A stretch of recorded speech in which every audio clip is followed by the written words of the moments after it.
A blessed day, everyone. My name is Brother Kix, and welcome to this week's episode of HUGOT LINES. Thank you so much for joining us again. I hope all of you are doing great and feeling blessed wherever you are. Now, for this week's episode of HUGOT LINES, very timely and interesting yung topic natin today because we all need to be like this. But unfortunately, there are times when we tend to be the opposite because we lack yung very important quality na ito sa buhay natin. Now, for today's episode, we will talk about courage. We will talk about bravery. And our hugot line for today is, paano ba maging matapang? Paano ba maging matapang? Or some people would say, sana all courageous. Now, let me ask you this. Do you consider yourself brave and courageous? Do you see yourself na matapang and malakas ang loob? Do you think that you are brave and confident enough to take on life's challenges? Or maybe mabilis kang matakot or panghinaan ng loob, especially when you know that you are not in control of the situation? Well, the truth is, sa buhay natin, being brave and courageous are very important. They always say na dapat matapang ka, dapat malakas ang loob mo para mag-survive ka. Dahil pag natakot ka, pag nanghina ang loob mo, talo ka. That's why it is said that you won't achieve things if you're afraid to do things. Wala daw tayong maaabot, wala daw tayong mararating kung matatakot tayo at mahina ang loob natin. It means success and victory will be difficult for us if courage and confidence are lacking. Well, you know what? Come to think of it, there is actually truth to this. Dahil pag nangibabaw sa atin yung takot, pag nanghina yung loob natin, nagkakaroon ng negative chain reaction that will eventually cause us to fail. You see, if we lack courage, if we lack confidence, we become the opposite. We tend to fear, we tend to worry, nagda-doubt tayo, we feel uncertain, and then we lose focus, we lose direction. So it becomes a series or sequence of negativities. And of course, nakakasama ito sa atin. You know why? Because all these negativities will pull us down. All these negativities will tell us na mahina ka. It will tell you na takot ka, na hindi mo kaya. It will make us think that the things we want to achieve are not for us. It will make us believe that we cannot succeed. That's why sooner or later, it will make us want to just give up. Well, as human beings, we are designed capable of experiencing fear and discouragement. We are susceptible sa takot at sa kahinaan ng loob.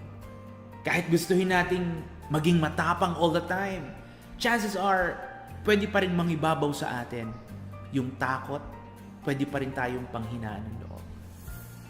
But our question is, do we just give up? Gi-give up na lang ba tayo pag nakaramdam tayo ng takot and discouragement? Do we just quit and say, ayoko na? Because fear and discouragement is telling us na mahina tayo, natakot tayo and hindi natin kaya. Friends, the truth is, fear and discouragement, nasa atin po lahat yan. Lahat tayo meron ito. And it can happen to anyone, at any given place, at any given time. And like we said, it will negatively affect us. It will hinder us from doing things that we want to achieve. But you know what? This will only happen if we allow fear and discouragement to consume us and take over us. Mangyayari lamang ito kung pipiliin nating magpatalo sa takot at sa kahinaan ng loob. This will only happen if we allow fear and discouragement to tell us na hindi natin kaya and stop us from achieving our goals. That's why each time you feel afraid and discouraged, don't stress and pressure yourself too much because that's normal. That is part of being human.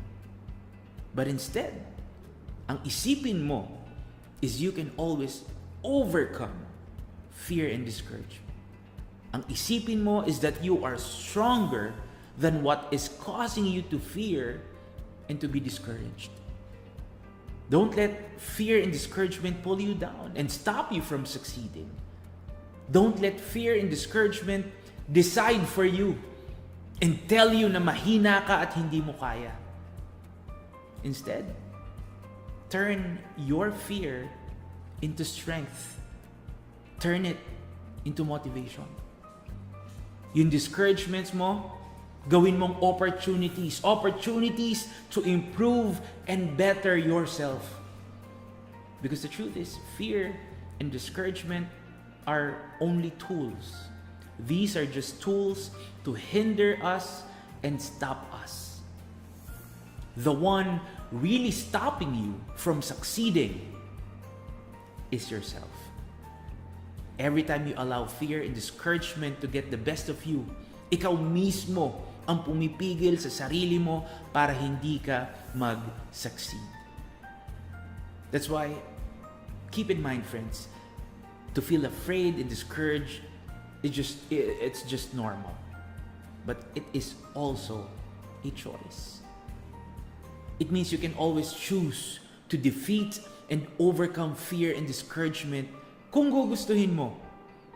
Now, speaking of fear and discouragement, let me share with you Joshua 1 verse 9.